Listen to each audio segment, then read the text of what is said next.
Hey, welcome back to Leading Edge. Good to have you folks along. It is huge news in professional sports, specifically women's professional golf. As promised, we welcome in the president and CEO of Promedica, the new presenting sponsor of the U.S. Women's Open Professional Golf Tournament. Randy Oostra, good to see you. This is huge news, but why is this good business for Promedica?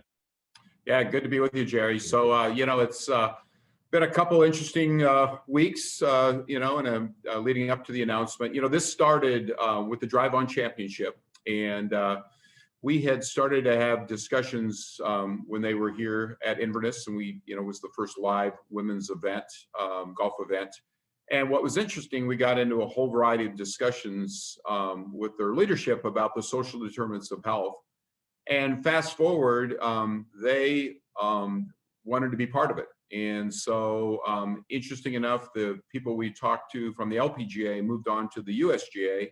Yeah. They moved that idea with them. And what it allows us to do is just really do some things on a national scale that really kind of fits what we've been doing more recently. And that leads nicely into, I'm fairly certain, I'm going to admit, but I always do research on my guests. And I think probably a lot of local people like me don't get the scope of Promedica's reach, operating in communities, from what I read, in some 30 states. As your Greg Casper, who, as I understand, is also the president of Inverness, says, Promedica is a national company. Yes, our roots are, of course, here. Toledo Hospital. We've got a lot of hospitals in Northwest Ohio, Southeast Michigan, with 100-year traditions. But when we acquired HCR Manor Care, we went on a much larger footprint. So today we're in 28 states. We have, depending on how you count it around COVID, we have around 48,000 employees all across the United States. We do more work outside of Ohio and Michigan than we do here. And even over the last year, we acquired 9 rehab hospitals across the United States, 2 facilities recently in Virginia. We're building a nursing home in the New York City area. We have 8 facilities in Naples, Florida, and the list goes on. So when we start to communicate, we have to explain to people where Ohio is, because many of them don't know exactly who Promedica was and where Toledo is. So yeah, we've really changed over the last 4 or 5 years. No doubt about that. I'm going to get to your messaging, because you've already planted the seed for that. And I think that is just incredible. But first, I do want to point out, with Promedica's sponsorship, the U.S. Women's Open will grow its purse. That is the total, the dollar sack over here that the winners pull from. They're going to increase their purse first to $10 million. They're sitting on $5.5 million. That's not chump change, but it, boom, goes to 10 million, and then inches up, I think, over like 5 years up to 12 million. Point being, that really levels the playing field with the men, doesn't it? I mean, the U.S. Open for men is like 12.5 million, and that's the highest of the majors. Masters, lower, others, lower. Was that important to you, that whole leveling of the playing field, or maybe I should say the golf course, and why? Yeah, a lot of the discussions were, again, started with social determinants of health. It didn't start with golf. It talked about these issues that girls, young women face through life as far as navigating. So a lot of our focus was on women in the U.S. Women's Open. And then it was their desire to create more equity in the world. And so, you go from 5 million to 10 million, and they do that through a variety of ways and forms and fashions. And the idea was, again, to make sure that women are actually being treated equally with men. Now, that's not going to happen. I mean, the men's purses will continue to grow. But I think what's impressive about the USGA is they're committed to continue to raise that purse. And really, I think for women's sports, really give it the acknowledgement it deserves. And I think a lot of the response, which is a little bit surprising, I didn't expect it, was like, it's about time. And so we got notes from Billie Jean King and others who really point to the announcement as more of a women's role in sports. And I would have loved to say we saw that coming, but we didn't. And really, it's gotten a really positive reaction. You mentioned Billie Jean King. This is Randy Oostra, him, president, CEO over at Promedica. We're taping late in the week. Just today, word broke the New York Yankees have hired a woman to manage one of their minor league baseball teams. Think Mud Hens in the Detroit system. And the Yankees have done that. And one of the first people out to say, yeah, way to go, was Billie Jean King. Now I want to get to the messaging. You've mentioned it a couple of times, and it's going to go to your company's emphasis on social determinants of health. And it reminds me of a documentary we talked about that was locally commissioned and produced that contends a person's zip code, where you were just happened to be born and raised. Maybe as important or maybe more important than their genetic code in determining their ultimate health journey and health outcomes. I mean, we're talking access to health care. We're talking access to healthy food and much more. You even have a division dedicated to that. Right.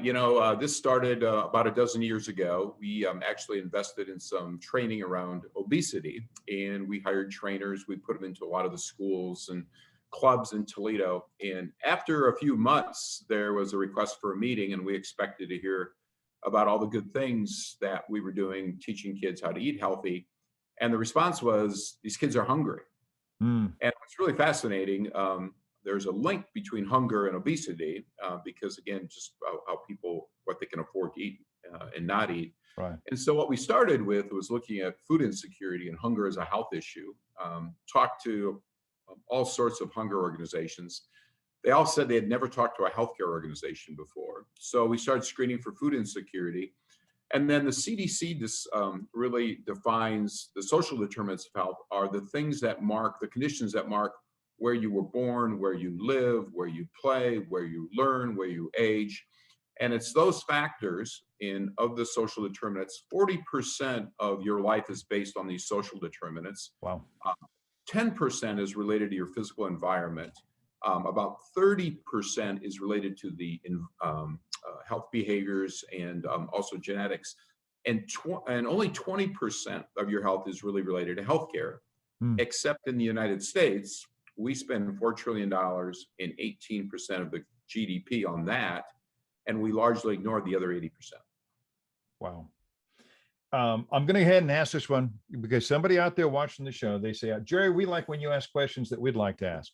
So somebody's sitting out there saying, hey, couldn't Promedica, with all of these millions of dollars in sponsorship bucks, simply lower costs for all of us little health consumers out here? What would you tell them? I get that a lot. We're in an industry, and I'd love to say that would change the industry. The problem is we have a national problem. We have a model that's broke. We have spent a lot of time over the last few years lobbying for a new model of healthcare in this country. And again, we could die on the vine doing that. And again, if we would do that, we'd go out of business. And really, it's the idea that, a grocery store could just lower all their prices tomorrow and just say, well, we're going to give food away because there's a hunger issue. And then they go out of business. Right. It's just, we work in a model that's broken. We do what we can. We make a lot of investments in our community that people don't always understand. But we're a mission-based nonprofit. We're just much larger than a typical nonprofit as you think of them.